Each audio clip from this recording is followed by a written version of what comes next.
첫 잔을 내려오신 여러분 환영합니다. 지난주 우리 강원도 여행하느라고 말씀을 녹음하지 못했는데 이번 주는 이어서 민수기 7장에서 10장까지 간략하게 살펴볼 생각입니다. 민수기 7장 1절에서 10장까지 먼저 살펴볼 생각입니다. 우리가 이제 민수기를 살펴보고 있는데 동시에 3년 터라 포션에서 또 우리가 민수기 지금 과정 가운데 있죠. 어제는 이제 고라 자손의 반역에 대해서 2주간의 걸 한꺼번에 배웠는데 고라 자손 반역 16장, 17장에 또 아론의 쌍난 지팡 17장, 18장에서 레위인의 모계까지 이르는 내용들을 살펴보고 있습니다. 오늘 레위기 민수기 7장을 먼저 우선 펴볼까요? 민수기 7장 1절 한번 읽어봅시다. 7장 1절 시작. 모세는 성막을 세우고 나서 성막에 기름을 부어 성막과 그 안에 있는 모든 기구를 거룩하게 하였다.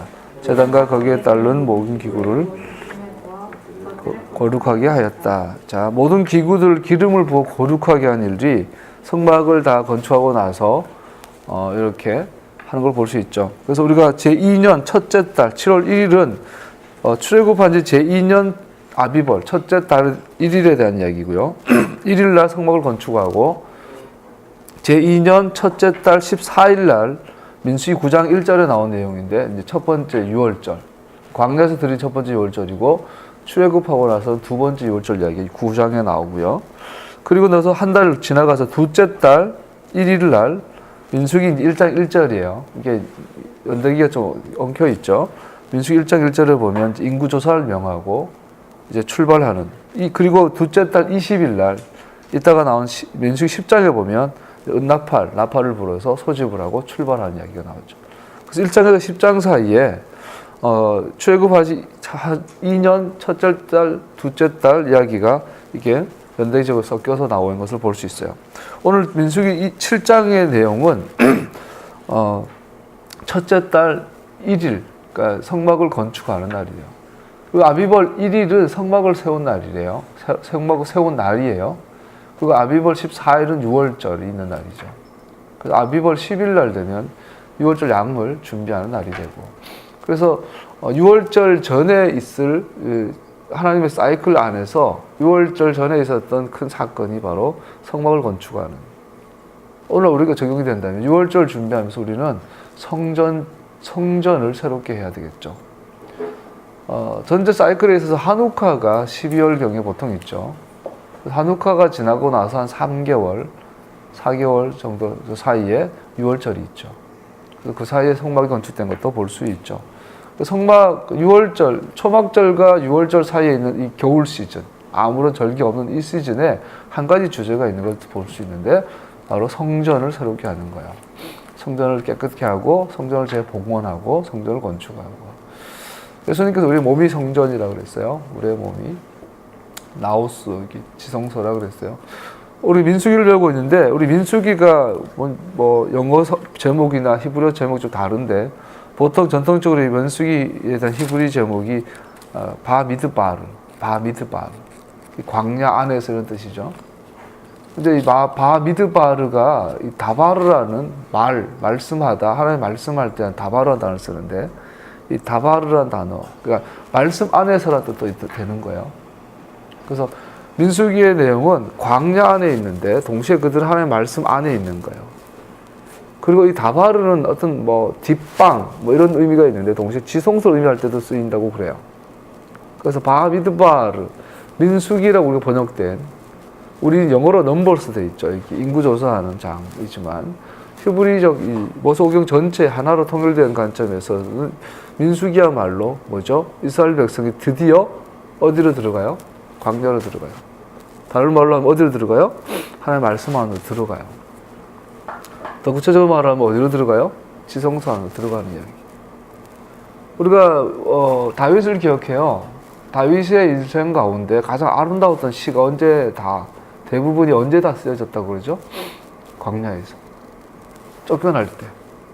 심지어 한때는 군장으로 한 나라의 가장 높은 군사 지휘관으로 일하던 자가 갑자기 미친 사람, 침을 질질 흘리고 벽을 버벅 긁으면서 사이코 행세를 해야 될 만큼 위급한 상황까지 빠졌을 그 광야 시절, 거기에서 나온 게 진짜 사람의 영혼에 가장 깊은 곳에서 받을 수 있는 계시의 노래들, 시편이 나와요. 광야에서. 그래서 다윗은 개인의 인생에 있어서 광야에 있었던 그 젊은 날에 그 3년 반이라는 그 짧은 기간, 그때 다윗의 영혼은 가장 맑았어요. 가장 주님의 깊은 임재 안에 들어갔어요. 그러다가 이제 나중에 왕권을 얻게 되고 이제 12지파를 통일하게 되고 그러고 나다 보니까 이제 등 따시고 배불러졌죠.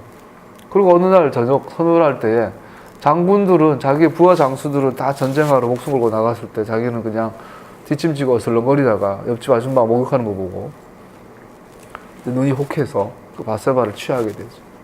그 일로 말미암아 자기를 위해서 목숨 바친 우리아를 살인 교사하게 되고 남의 여자를 겁탈하게 되고 그 여자 아이를 낳게 되고 그 아이는 죽게 되고 이런 비극이 일어나죠. 또 그 일이 있은 후에 이런 일이 있었더라. 성경에 이렇게 묘사되어 있어요. 다윗이 그러한 바세바 우리아를 죽인, 우리아를 살해하게 된 이 일 이후에 다윗의 집안에는 상상을 초월하는 이 어둠이 드리워요. 아들이 아버지를 죽이려고 그래요. 오빠가 여동생을 겁탈해요. 아들이 자기 그 엄마들, 그러니까 친엄마는 아니지만 다윗의 이 첩들을 겁탈을 해요. 대낮에 지붕 위에서. 이런 그 나중에는 아들을 죽여야 돼요. 동시에 다윗이. 이런 일들이 계속 일어나죠. 광야를 떠난 다윗. 광야에서 지성소 안에 들어갔던 다윗이 광야를 떠나서는 죽음의 자리로 가는 걸 볼 수 있어요. 그 나중에 이제 다윗이 죽어서 늙은 것도 아니에요. 성경의 평균 연령에 비하면 70대는 아주 어린데, 나이 70에 이제 70대에 죽죠. 그러면서 이제 젊은 여자 품에 안겨서 죽을 때 다윗이 이제 마지막으로 이제 정신을 차린 것을 보게 되죠. 자, 광야라는 자리, 이것은 놀라운 신비의 자리예요. 인간의 눈에는 척박하고 눈물, 고통, 결핍의 자리지고 외면, 외로움, 거절, 그런 자리지만 하나님과의 가장 깊은 교제가 가능한 자리예요.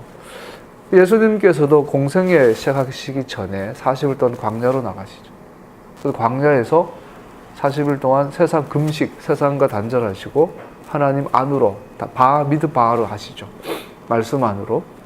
그리고 지성소 안으로, 하나님 임재 안으로 들어가죠. 그리고 오셔서 나머지 3년의 공생의 기간 동안 이를 다 이루시고 가셨죠. 세례요한도 광야에 외치는 소리예요.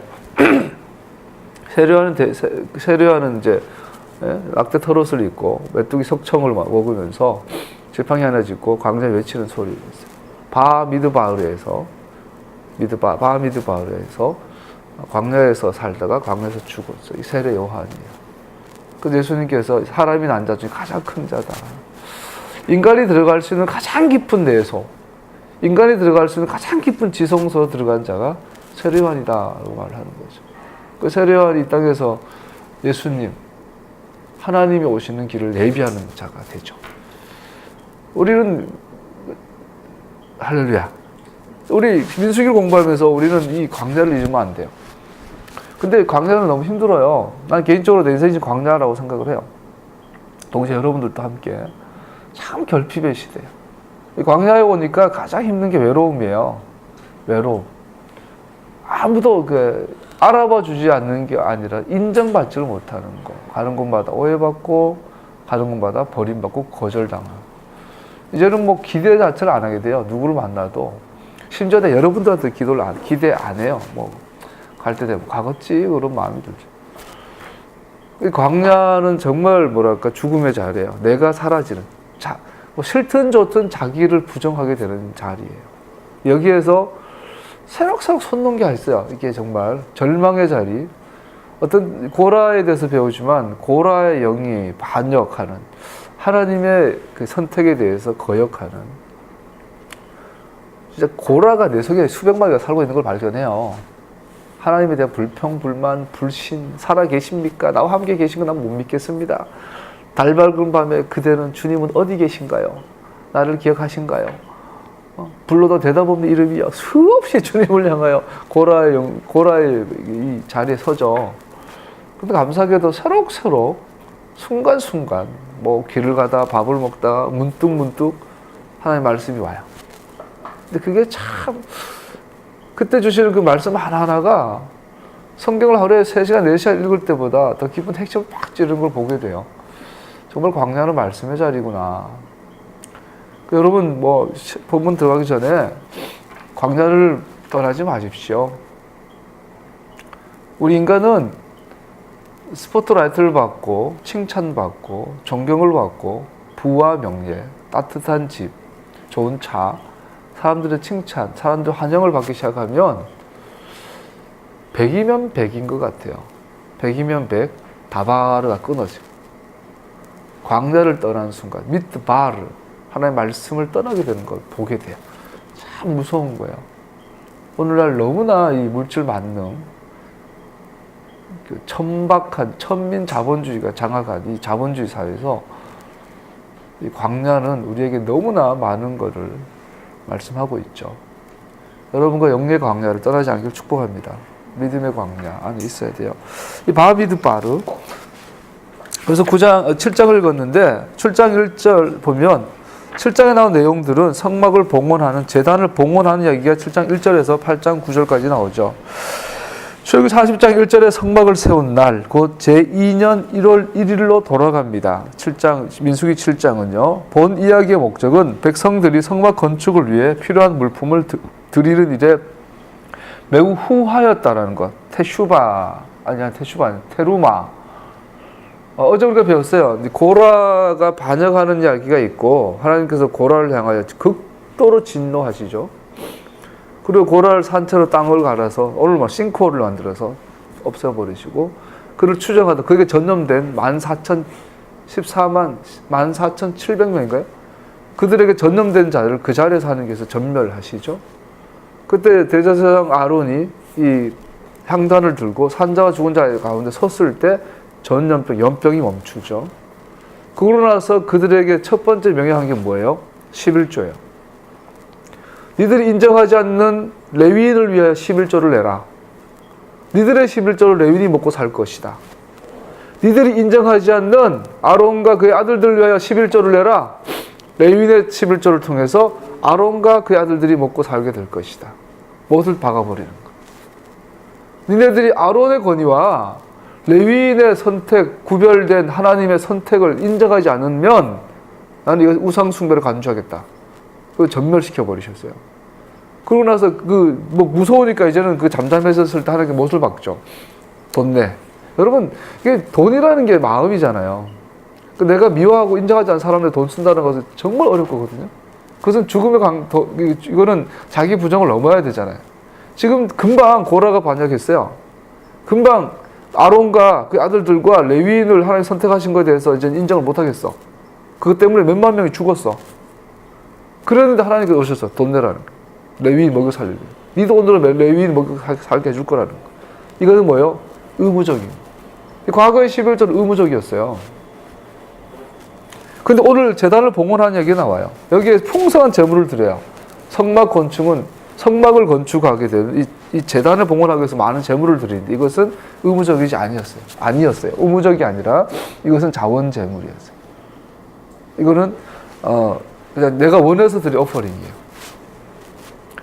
여담으로 어제 잠깐 나눴지만 오늘날 11조는 어떤 의미가 있을까요? 기본적으로 11조는 성전과 성막의 백그라운드, 제사장 제도 안에서 주어진 명령이기 때문에 오늘날 토라에 있어서는 이 제사장 제도가 없고 성전이 있는 그 땅을 벗어난 곳에서 이 11조의 규정을 어떻게 지킬 것인가에 대해서 토라는 더 이상 말하고 있지 않아요. 정확한 규정은 아무도 몰라요. 여기서 필요한 게 이제 다라시예요. 미드라시예요. 이 성경을 어떻게 해석하고 적용할 것인가. 정확한 해석과 적용은 예수님이 다시 오셔야 돼요. 메시아가 오셔야만 돼요. 그래서 이걸 어떻게 적용할 것인가. 한 가지는 확실한 건 있어요. 11조의 원리. 11조의 원리를 우리 삶에 적용하는 것은 당연하죠. 근데 그 원리를 적용할 때 이것은 의무적이지 아니라 자원적이라는 거예요. 자, 과거의 11조는 의무적으로 해야 되고 성전 건축에 대한 예물은 자원에서 하는 거였어요. 그럼 오늘날에는 성전 건축도 예배당 짓는 것도 오늘날에 11조 생활하는 것도 이거는 자원에서 드리는 거예요. 원리가 있어요? 하나님의 교회가 토라에 집중하는 환경을 조성하는 것이죠. 자, 이거 넘어가고 오늘 민수기 7장에 보면 제단 봉헌을 위해서 성막을 건축하기 위해서 백성들이 정말 후한 예물을 드렸다는 이야기가 나와요. 이제 그들은 그것을 봉헌함에 있어서 동일한 후함을 가지고 있었음을 오늘 민수기 보여줍니다. 유다가 첫 자리에 차지하고 있습니다. 그 다음에 이제 2장에 보면은 예물의 순서를 지파별로 내는데 가장 먼저 내는 지파가 유다 지파라고 표현 나오죠. 그 첫째 번 유다 지파가 예물을 가장 먼저 내는데 유다 지파는 행진시에도 가장 앞에 서고 봉헌시에도 가장 먼저 내게 되죠. 하나님께서 의도적으로 유다를 굉장히 앞서서 세운 걸 볼 수 있어요. 유다 지파가 첫 자리를 차지하고 있는데 이것은 모세의 시각에서 유다 지파가 차지한 중심적인 위치와 동일선상에 있는 것입니다. 말한 것처럼 이제 1장에 보면 진 배치가 동쪽에 유다 지파가 있고 진행할 때도 유다가 제일 먼저 진행을 해요. 그래서 유다 지파를 통해서 메시아 언약이 주어진 것을 볼 수 있죠. 그래서 이스라엘을 보호하고 이스라엘의 구원은 유다 지파를 통해, 즉 메시아를 통해서 온다는 것을 계속 볼 수 있고 하나님의 성전이 회복되고 건축되어지는 이 일에 있어서도 메시아를 통하여 이거 주도적으로 이루어진다는 것을 보여주죠. 제단 봉헌 예물에 대한 이러한 긴 이야기 말미에 저자는 속죄소에 관련한 하나님의 약속이 이제 성취되었다고 하는 언급을 삽입시킵니다. 7장 89절 읽어볼까요? 민수기 7장 89절 같이 읽어봅시다. 시작. 모세는 주님께 말씀드릴 때마다 해먹으러 갔다. 그때마다 모세는 증거궤와 속죄판 위에 두 그룹 사이에서 자기에게 말씀하시는 그 목소리를 듣곤 하였다. 그렇게 주님께서는 모세에게 말씀하셨다. 자, 이스라엘을 인도하신 하나님의 방법은 간단해요. 하나님께서 모세에게 말씀하시고 모세가 이스라엘에 전하고 그대로 되었더라. 이 구조인데 89절에서 드디어 주님께서 모세에게 주님께서 모세에게 말씀하시는 자리가 지성소의 법궤 위에 속죄사라는 법궤판이에요. 그런데 89절을 보니까 모세는 주님께 말씀드릴 일이 있을 때마다 해막으로 갔다. 그때마다 모세는 증거궤와 속죄판 위에서 곧 두 그룹 사이에 자기에게 말씀하시는 그 목소리를 듣곤 하였다. 자, 하나님이 모세를 만나시려면 어디로 가죠? 속죄소 위에서. 모세가 하나님 만나려면 어디로 가야 돼요? 속죄소 위로 가야 돼요. 가서 뭘 해요? 말씀을 들었어요. 자, 이거 우리가 굉장히 중요한 걸 이야기하죠. 출애굽기 25장 22절에 보면요. 자, 읽어드릴게요. 출애굽기 25장 22절에 보면 내가 거기에서 너를 만나겠다. 내가 속죄판 위 곧 증거궤 위에 있는 두 그룹 사이에서 이스라엘 자손에게 명할 모든 말을 너에게 일러주겠다. 출애굽기에서 그때 만나겠다라고 약속하셨어요. 그리고 저기 35장 9절에 보면요. 저기 35장 9절 읽어드릴게요. 35장 9절에 보면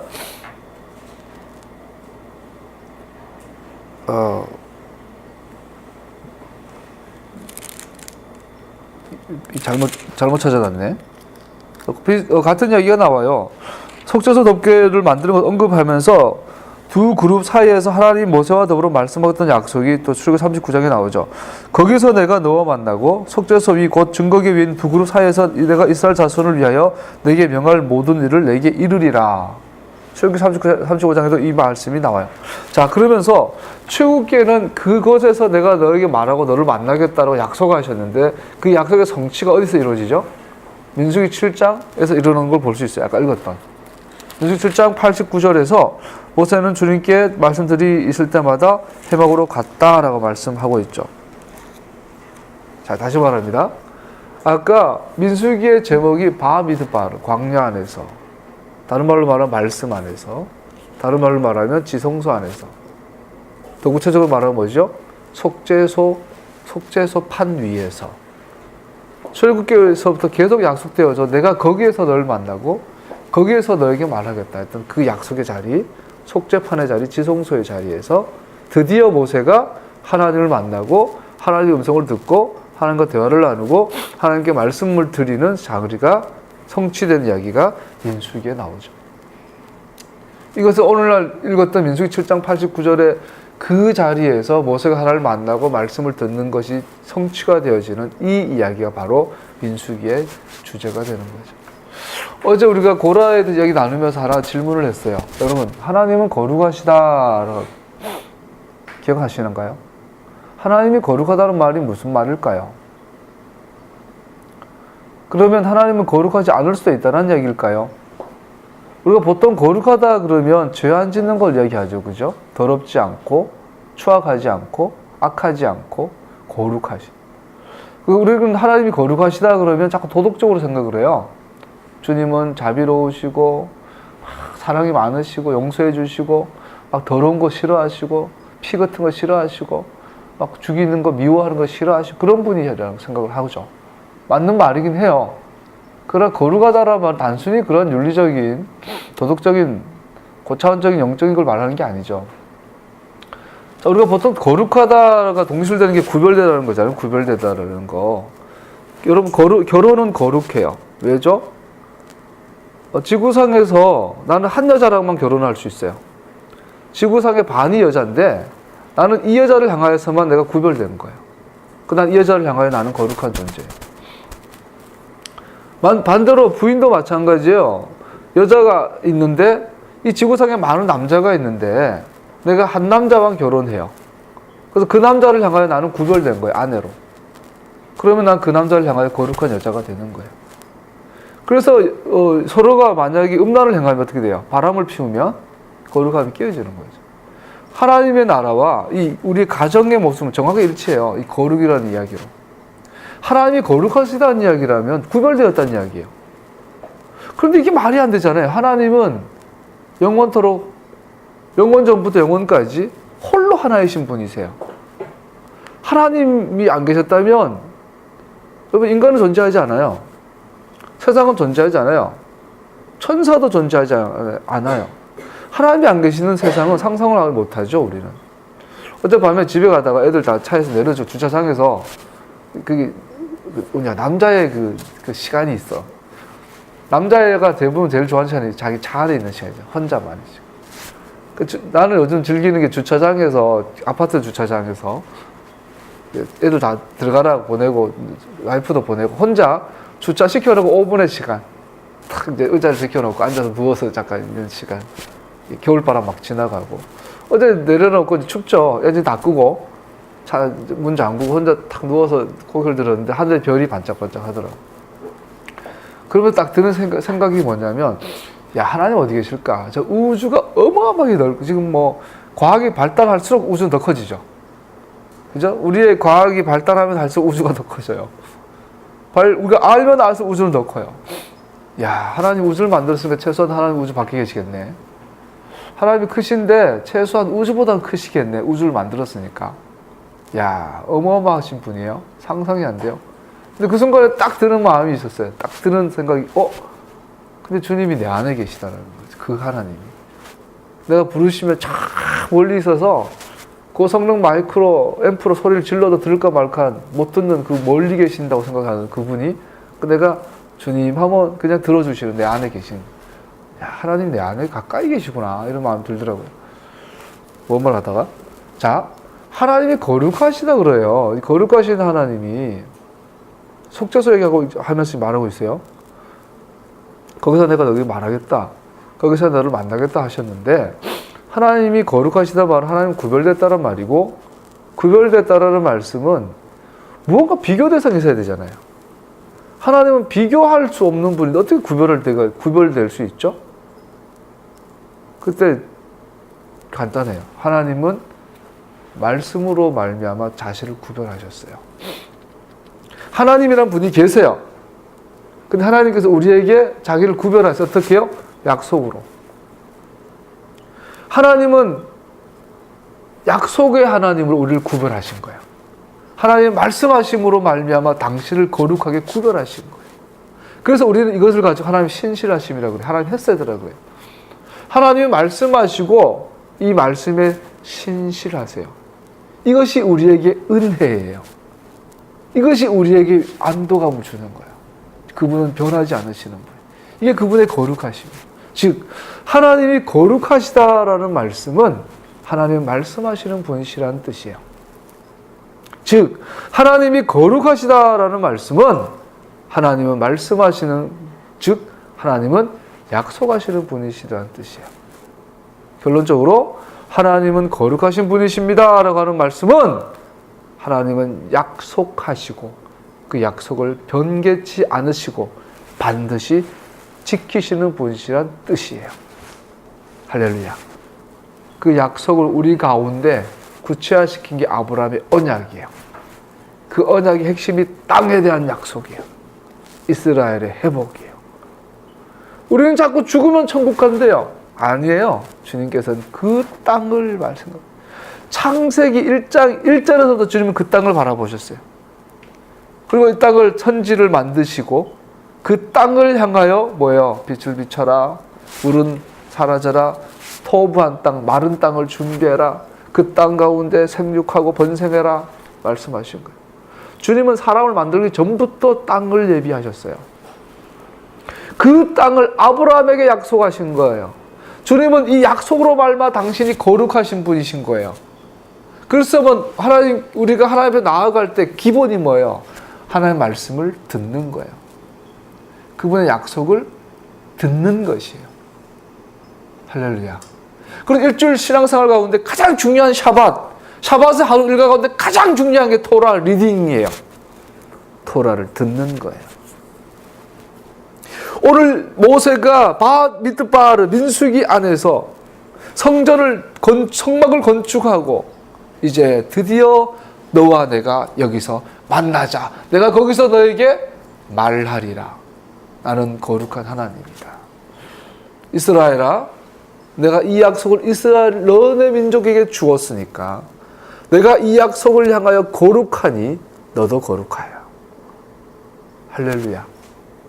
여러분, 레위기에서 내가 거룩하니 너희도 거룩해라 그러잖아요. 단순히 그냥 그렇게 죄 안 짓고 나쁜 짓 안 하고 거짓말 안 하고 음란 안 하고 돈 안 밝히고 누구 미워하지 않고 이런 자꾸 거룩을 이야기해요. 이게 맞는 말인데 또 마귀 소리예요. 소신 있는 삶과 거룩한 삶은 다릅니다. 가난한 자를 위해서 내 전재산을 바치고 병자들을 위해서 평생 헌신하는 많은 위대한 위인들이 있어요. 그 소신이 있는 삶과 하나님의 언약에 충실한 거룩한 삶은 완전히 별개입니다. 오늘날 목회자들이 착각을 해가지고 그저 사회복지, 그저 가난한 자의 이웃, 그저 정의를, 사회 정의를, 사회 구원을 이야기하고 사회 정의를 이야기해서 가난한 자와 약자들의 친구가 되어주는 것이 거룩하지 않다. 전혀 그렇지 않아요. 하나님의 거룩은 반드시 이스라엘과 연결되어 있어요. 하나님의 약속은, 하나님의 거룩은 반드시 그 땅과 연결되어져 있어요. 이것이 회복되지 않는 한 하나님의 교회는 절대 회복되지 않아요. 백날 철야해봐야, 백날 성소한국 해봐야 안 돼요. 모세가 이 속죄소 위에서 주님을 만나고 주님의 음성을 들어요. 말씀하신 하나님이 거룩하신 하나님입니다. 거룩하신 하나님은 말씀으로 자신을 구별하시는 분이십니다. 할렐루야. 우리 반드시 이걸 기억해야 돼요. 그런데 결론부터 내리면 이 음성을 모세는 속죄소에서 들었는데 거기 어디라고요? 광야라고요. 여러분과 나에게 많은 복을 내리실 겁니다. 그래서 우리는 명심해야 돼요. 두려울 만큼 두려워해야 돼요. 광야를 떠날까 봐. 만약에 여러분들 준수가 사업을 해가지고 1년에 막 순수익, 매출은 수천억 나오고 수익만 수백억 나와가지고 막 어디 가도 VIP 대접 받는 삶을 살아도 광야를 떠나는 순간 죽어요. 그래서 바울은 이런 고백을 하죠. 내가 가난에 처할 줄도 알고 부에 처할 줄도 알고 가난해도 나는 광야에 살 것이고 부해도 광야에 살 것이다. 할렐루야. 이 자리를 떠나면 끝이에요. 하나님의 말씀의 자리를 떠나면 끝이에요. 미드바르, 바미드바르. 민수기는 우리에게 엄청난 걸 이야기하고 계신 거예요. 이제 이 성전이 되고 나서 8장 1절에서 4절까지 보면 주님께서 모세에게 말씀하셨다. 아론에게 말하여라. 너는 그에게 등잔을 밝힐 때에는 등잔 7개가 등잔 앞쪽으로 비추게 차려놓으라 말하여라. 자, 아까로 마찬가지로 출애굽기 25장이나 출애굽기 37장에 보면 이 메노라에 대한 얘기가 계속 나와요. 순금통대를 만드는 방법과 관련된 지침들이 출애굽기에 기록되어 있어요.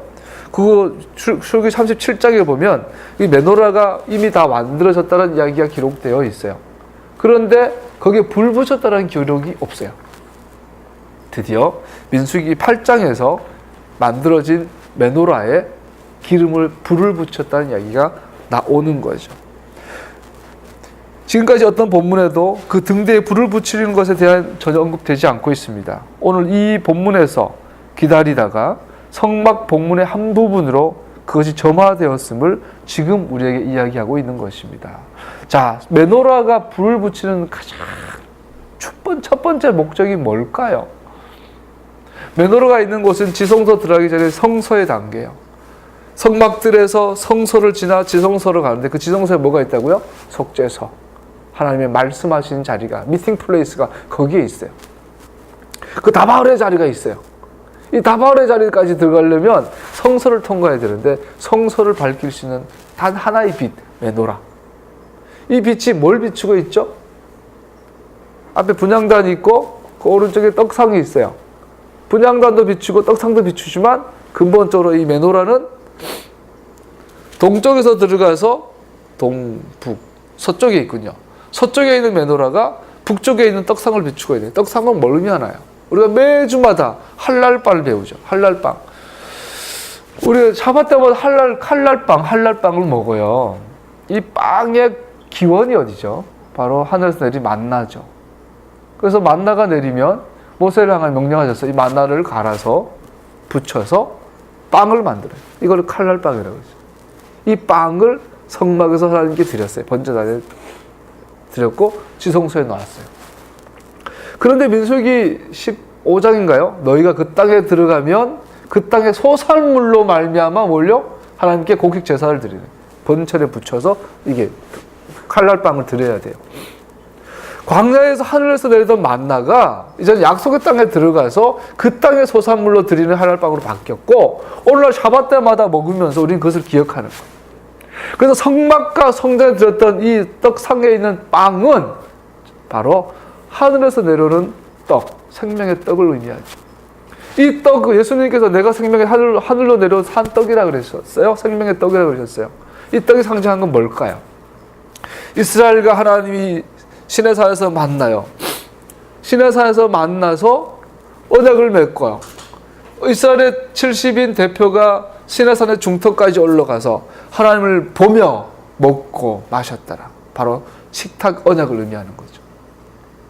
성막 안에 있는 떡상의 떡은 이스라엘과 하나님이 그 약속으로 말미암아 서로 거룩해진 사건, 서로 그 언약으로 말미암아 구별되어진 이것에 대한 죄의 확인이에요.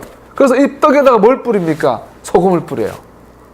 그 식탁 공동체, 이 식탁 언약은 언약에 대한 확증이고 언약의 전속을, 연속성을, 영원한 것을 이야기하는 거죠. 은우와 내가 거래를 계약해. 악수하고 거래 관계가 됐습니다. 식사는 하시죠. 밥 먹으면서 여러분 같이 음식을, 같은 접시의 음식을 내가 은우 보고 주면서 내가 먹으면서 너와 나는 이제 드디어 같은 피와 살을 나눈 언약의 멤버가 되는 거예요. 이 떡상을 비추는 빛이 메노라예요. 그래서 이 7 등대의 빛은 이스라엘을 향하여 뭐라는 거죠? 언약으로 돌아와라. 언약을 기억해라. 다른 말로 말하면 뭐예요? 거룩해라.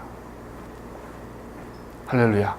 내가 거룩하니 너희도 거룩해라. 여러분과 나의 거룩은 소신 있는 삶이 아니라 약속의 삶에 있습니다. 할렐루야. 반드시 기억하기를 축복합니다. 8장 5절에서 26절까지 레위인의 봉헌에 대한 얘기 나옵니다. 재밌는 건요, 제사장을 성별할 때는 일반 백성들은 그냥 멍하게 보기만 했어요. 레위기 8장 3절 4절에 보면 하나님께서 제사장을 성별할 때 일반 백성들은 그 집 앞에서 보기만 했어요.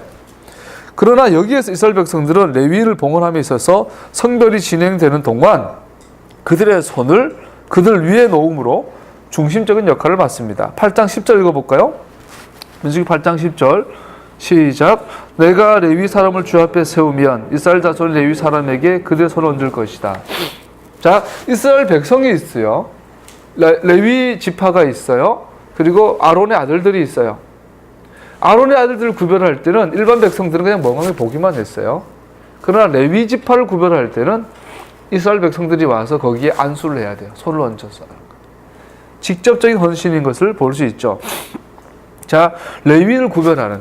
좀 이따가 우리가 어제 배웠지만 민수기 16장에 가면 고라가 이걸 인정하지 않는 거예요.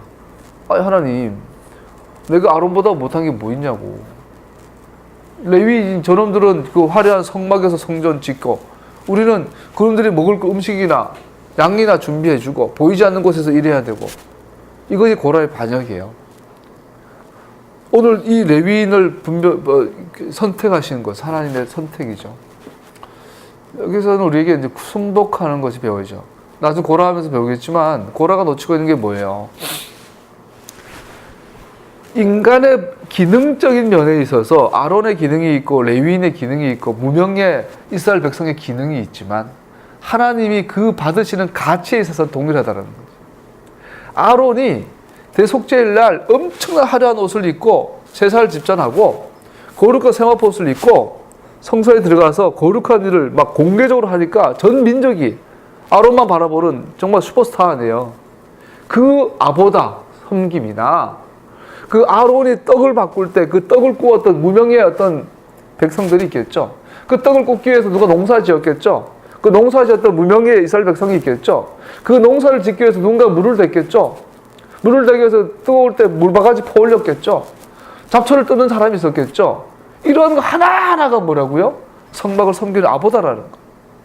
고라가 놓치는 건 눈에 띄는 사역은 대단하고 그 성막의 유지 보존을 제사를 위해서 헌신했던 수많은 유명의 이스라엘 백성들을 향하여서는 가치가 없다고 보는 거죠. 오늘날 남들에게 인정받고 내가 보기에 가치 있는 일이 아니라고 해서 하나님 앞에 가치가 없는 게 아니라는 거죠.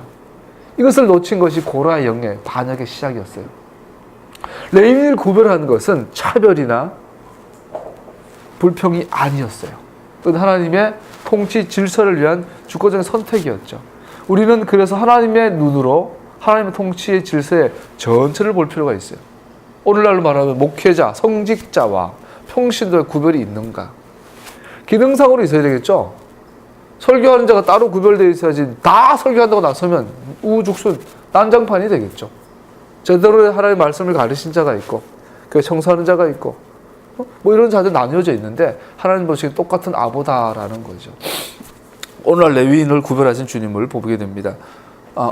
성경에서 오늘날도 하나님 앞에 섰을 때 각자의 자기의 위치, 자기의 지위를, 자기 할 일을 감사함 가운데 하는 것이 굉장히 중요하다라고 어제 배웠죠.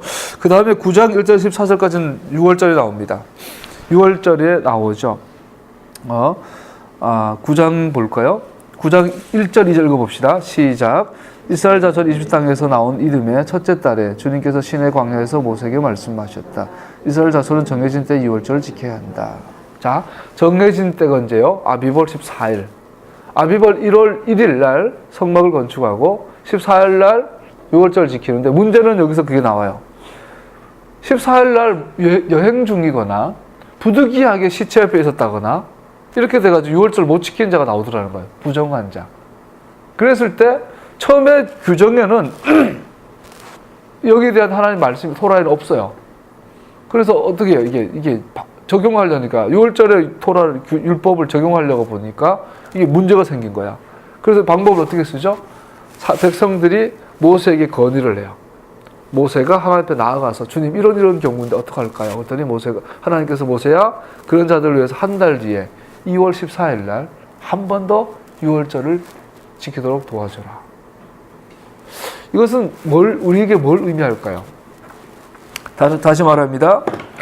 이 이야기의 목적은 독자로 하여금 백성들 사이에서 율법들이 하나님의 토라가 실행되었던 방식에 관한 어떤 것을 보여주고 있는 것입니다. 이러한 새로운 상황에 대한 모세의 반응은 고대 이스라엘에서 많은 율법들이 실행되어졌던 방식을 보여줍니다. 특정한 율법들에 대한 예외들은 직접적으로 하나님의 대리자에 가져다 졌습니다. 즉 그들은 모세에게로 왔고 모세는 주님께로 갔습니다. 그러자 하나님은 그들의 요청에 응답하셨던 것입니다. 두 번째 유월절 기념 역시 첫 번째와 마찬가지로 의식상 부정함으로 그것에 참여할 수 없었던 자들에게도 허용되어졌습니다. 이것이 뭘 의미할까요? 굉장히 중요해요. 자, 우리에게 하나의 말씀이 있어요. 우리 말씀대로 살아야 돼요. 그런데 내가 저 사람과 결혼해야 될지 말아야 될지, 내가 이 직장을 가야 될지 말아야 될지, 이런 하나님 인도하심을 따라야 되는 수수한 많은 구체적인 것들에 대해서는 안 나와 있어요. 뭐죠? 오늘날 우리에게는 토라를 해석하는 작업이 우리에게 있다라는 거예요. 이걸 가지고 우리는 다라시예요, 다라시. 에스라가 70년 바벨론 포로기로 갔다가 돌아왔어요. 돌아와서 고민하는 거예요. 하나님, 이런 경우는 어떻게 해요? 저런 경우는 어떻게 해요? 찾아봤더니 자기들이 토라를 지키지 않는, 하나님 토라를 떠나는 것이 70인 포로의 그 포로기의 원인이더라는 거야. 그래서 돌아와서 한 게 이제 토라 연구, 율법 연구를 시작한 거야. 다라시 한 거야. 그래서 하나님의 명령을, 토라를 연구하고 해석하는 일을 한 것을 그 다라시 했다 그래요. 연구하다, 해석하다. 다라시. 이 다라시의 전통이 나중에 미드라시, 토라 해석의 전통으로 소위 우리가 알고 있는 구전율법이 되는 거예요. 많은 구전율법이 만들어지다가 예수님 당시에 타나임 시대라고 그러죠. 그 타나임 시대에 여기 보면은 이것이 나중에 탈무드가 되죠. 타나임 시대 이 미드라시 많은 구전율법들이 이제는 정경화, 이게 기록화되기 시작해요. 이거를 미시나라고 그러죠. 기록된 구전율법 미시나라고, 미시나를 향하여 주석을 붙인 걸 그마라 그래, 그마라. 그 미시나와 그마라, 구전율법을 기록해 놓은 것과 그 주석을 단 그마라를 합쳐서 탈무드라 그런다 그래요. 이 탈무드를 가지고 탈무드는 다른 말로 말하면 다라시 운동의 결정체예요. 우리는 단순히 탈무드를 자꾸 나쁘게만 봐요. 너무 율법, 장로들의 유전이다. 그러나 탈무드 안에 장로들의 유전도 있지만 그 안에 생명의 말씀도 있어요. 오늘날 우리에게 가장 절실히 필요한 게 탈무드 문화예요. 하나님의 말씀을 바로 다라시 하는 거예요. 문제는 다라시를 제대로 못하기 때문에 교회가 무너집니다. 가장 무서운 게 천국에 대한 다라시예요. 구원받으면 죽어서 천국 간대. 맞아요. 낙원이라는 건 분명히 있어요. 죽어서 가는 장소 분명히 있어요. 그러나 그것은 천국은 아니에요. 하나님의 말씀 천국, 하나님의 나라, 이것은 정확하게 그 땅에 대한 이야기예요. 이런 다라시에 잘못되었을 때 한국 교회 전체가, 세계 교회 전체가 다른 길로 가고 있는, 그 결과가 뭐예요? 하나님의 이름이 땅에 떨어지잖아요. 한국 사회에서 가장 천시받고 무시당하고 불신받는 집단이 한국 교회가 되어버렸어요. 가서 보세요. 젊은 사람들한테 나 교회 다녀요 그러면 아직도 교회 다니세요. 목사예요 그러면 안 믿어요. 장로예요 그러면 안 믿어요. 사업할 때도 젊은 사람들, 요즘 젊은 사람들 심각할 정도죠. 어느 교회 집사입니다 그러면 아예 그냥 계약서 하긴 한 번 더 해. 자기 친하 싶어서.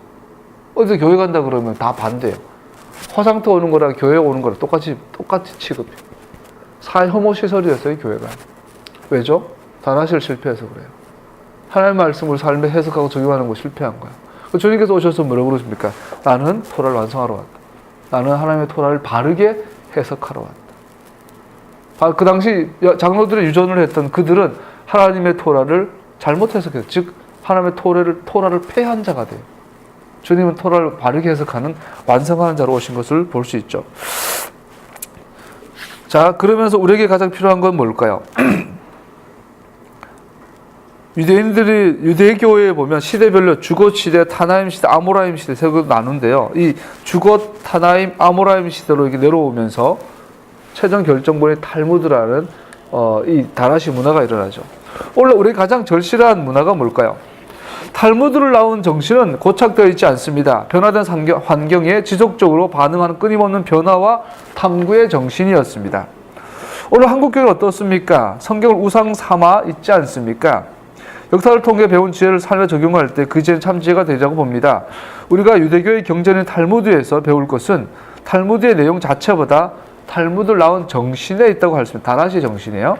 그 정신의 원조인 에스라에게로 다시 한번 거슬러 올라가서 그 지혜를 우리의 것으로 삼고자 합니다. 주전 5세기 중엽 유대의 신앙 공동체를 다시 일으켜 세우기 위한 에스라의 말씀 운동은 성경의 해석 운동이었습니다. 다라시 운동이었습니다. 그리고 이 해석 운동의 관심은 자신이 처한 신앙 공동체 역사적 현실에 있었습니다. 그래서 거듭 말하지만 탈무드는 편집이 되고 경전화됐기 때문에 생명을 읽기 시작했다는 것입니다.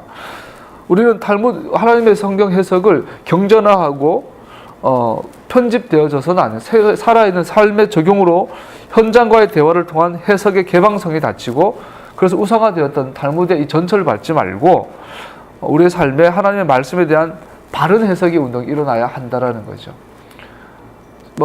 시간이 다 돼가지고 급하게 막 했는데, 우리 정현호 목사님이 쓴 유대교 역사적 과정이라는 책에 보면 여기에 대한 잘 나와 있더라고요. 성경에 문자적으로 우리의 삶과 관련된 구절이 명시되어 있지 않기 때문에 우리가 처해 있는 모든 삶의 문제를 성경적으로 풀 수 없다고 한다면, 그러면 성경은 무엇을 위한 책인가 하는 질문을 하지 않을 수 없습니다. 우리의 성경이 오늘 우리에게 살아있는 말씀으로 적용되어지고 해석되어지는 바른 토라 티처들이 한국교회에 일어나야 되는 것이 너무나 중요한 것을 보게 돼서 우리 해석을 통해 지금 말씀하십니다. 하나님은 성경을 통해 말씀하시는데 구체적으로 해석을 통해 말씀하십니다. 그동안 수많은 주경학자들이 있어 왔지만 그들은 토라의 관점, 즉 반유대주의 관점에 물들어 있는 신학, 서양 신학의 대부분이 반유대주의에 물들어 있잖아요. 바른 성경 해석하는 토라 선생님들이 이 시대에 반드시 일어나야죠. 이사야에 보면 이스라엘 회복함에 약속하실 때 첫 번째 하는 단계가 뭐죠? 내가 교사들 보내주겠다라는 거. 메시아닉 교회, 초대 교회에 오중직임이래. 소위 요즘 오중직임 막 그러는데, 사도, 선지자, 교사, 복음 전도자는 자, 목사 있잖아요. 이 복음 전도자는 자, 이 모든 것 가운데 가르치는 자, 하나님의 토라를 바르게 해석하고 바르게 적용하는 자가 우리 가운데 반드시 일어나야죠. 요즘 막 신사도 운동 한다고 전부 다 사도된데, 나는 사도 누구면 명함 찍어 다닌다 그래. 정신병자들 아니에요? 내가 사도래, 지가 지 맘대로? 사도면 사도의 가장 큰 권위는 하나님의 토라를 바르게 해석하는 거예요.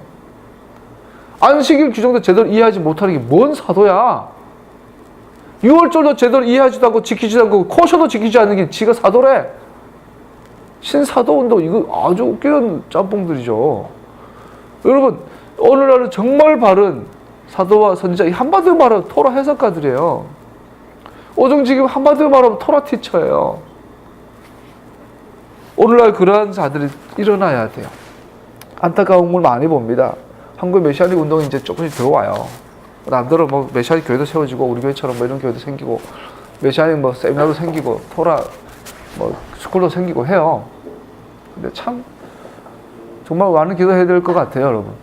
여러분, 나는 뭐 할 말이 없는 미약한 공동체지만 우리는 정말 많은 준비를 하고 기도해야 될 줄 믿습니다. 여러분, 좋은 선생님들이 한국교회에 많이 일어나기를 기도합시다. 또 이미 메시아닉 전통들이 많이 우리보다 앞선 미국이나 뭐 다른 많은 교회들을 통하여 좋은 선생님들이 한국에 많이 알려지길 바라요. 우리 여러분도 돈 많이 모아가 빨리 교회 책 좀 출판합시다. 좋은 책 많이 번역합시다. 영어 좀 잘하는 친구들이 좀 모이길 바라요. 우리한테 좋은 자료가 많은데 다 번역하고 책을 찍어내는 게 참 중요한 것 같아요. 제가 보기 별 의미도 없는 책을 막 찍어내지 말고 그런 일들이 일어나야 될 줄 압니다. 마지막으로 민수기 10장에 보면 은나팔이 나와요. 은나팔 사건이 일어나요. 이거만 하고 마칠게요. 오늘 짧을 줄 알았는데 오래 시간이 가네요. 자, 은나팔에 보면 재밌는 것이 민수기 10장에 가면요, 이 오합지졸 노예 출신의 이스라엘 백성들이 어느 순간에 그 신호 나팔 소리에 착착착 움직이는 이 아주 그냥 정예병들로 바뀌어 있어요. 와우, 놀라운 일이에요. 주님께서 왜 이런 일을 하셨을까요? 처음에 토라를 주셨어요. 10계명을 주시고 24가지의 율법 조항들을 주셨어요. 그러고 났는데 이스라엘 백성의 한 짓이 뭐죠? 금송아지 앞에서 난장판이 됐어요. 질서 없음이 되어버려요. 그 주님께서 어떻게 그때부터 본격적으로 율법들을 막 주기 시작해요. 이렇게 해라, 저렇게 해라, 저렇게 해라. 율법을 주고 나서 민수기 10장에서 나팔을 빡 불었더니 얘들이 그 1년 기간 동안 훈련이 돼가지고 이스라엘 백성들이 착착착 한 번 불면 유다 지파가 출발하고, 두 번 불면 예레미야 출발하고, 세 번 불면 뭐가 출발하고 착착착 진행이 되더라는 거죠. 이걸 통해서 우리에게 보여주시는 게 뭘까요? 나팔을 불고 인구조사를 하고 드디어 출발할 때는 정예병처럼 출발을 했어요. 그런데 이분들이 출발하자마자 뭘 했죠? 목마르다, 배고프다, 네가 뭔데? 그래서 결국은 가데스 바네아에서 그 땅을 향해 악평하죠. 그 결과물이 40년 동안 유리방황하리라. 이거 인정하지 못해서 고라의 반역이 일어나죠. 이거 인정하지 못해서 14,700명이 연병에 걸려 죽죠. 이 일이 40년 동안 계속 반복이 돼요. 불평, 불만과 하나님의 징계. 자, 하나님 율법을 받았는데 하는 짓은 금송아지. 율법을 더 많이 자세하게 줘가지고 이제는 정예병처럼 만들었더니 좀 되나 싶더니 조금 지났더니 또 엉망진창. 이걸 통해 우리가 알 수 있는 게 뭘까요? 곧 금송아지 사건 이후 모세의 율법이 이스라엘에게 질서와 순종을 가져다 주었음을 보여주고 있습니다. 백성들의 불순종으로 말미암아 요청되어졌던 하나님의 율법 명령들은 이제 그들에게 그 효력을 발생하게 된 것입니다. 적어도 여기까지는 모든 것이 잘 돼가는 것처럼 보였습니다. 그러나 이 이야기가 진행되어 감에 따라 우리가 알고 있는 것처럼 하나님의 명령들을 준 것이 백성들의 행로에 있어서 어떤 근본적인 변화를 가져다 주지 못했음을 분명하게 보여줍니다. 결론은 뭐죠? 인간에게는 율법만으로 되지 않는다. 하나님께서 직접 나타나셔서 말씀하시고 십계명 주시고 규정과 규례와 명령을 주시고 많은 토라를 주셨지만 이것으로만 되지 않는다라는 거죠. 앞에 놓여 있는 것은 약속의 땅을 향한 주기찬 전진이 아니라 백성들에게 있어서나 그들의 지도자들에게 있어서나 점점 더 나빠져만 가는 일련의 실패들의 연속인 것입니다. 이스라엘 백성들이 하나님의 뜻을 쫓으려면 율법 이상의 그 어떤 것이 필요했던 것입니다. 제가 설명 안 하고 있어요. 간단히 마무리하려고. 은나팔 소리, 복음의 소리. 아까 우리가 배웠던 찬양 가운데 이런 게 있어요. 당신은 피난처, 적으로부터 나를 보호하시는 피난처이십니다. 주님, 당신은 나를 둘러싼 구원의 노래로 나를 둘러쌌습니다. 시편 32편에 나오죠. 당신은 나의 피난처이십니다. 적들로부터 나를 보호하시며 구원의 노래로서 저를 둘러싸실 것입니다.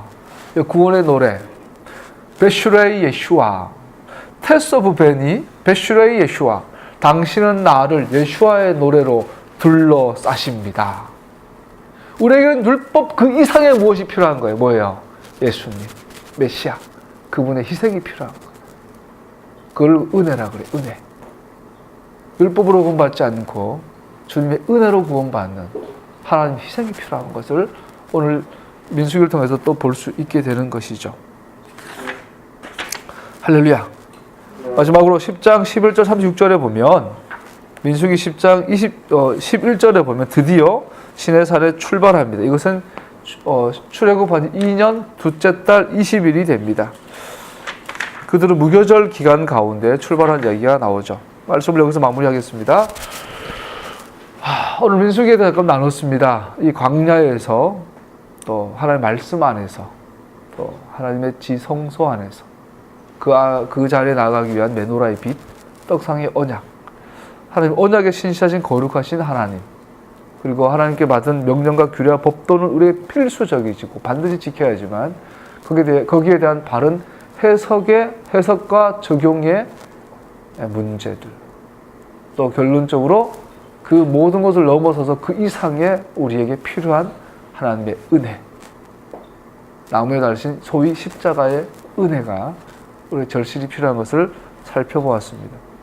그러고 나가 또 일주일 동안 하나님의 토라로 걸어가며 성령의 바른 해석 가운데 머물기를 축복합니다. 이 땅 가운데 바른 토라의 선생님들이 많이 준비되기를 예수님을 소원합니다. 기도하십시다.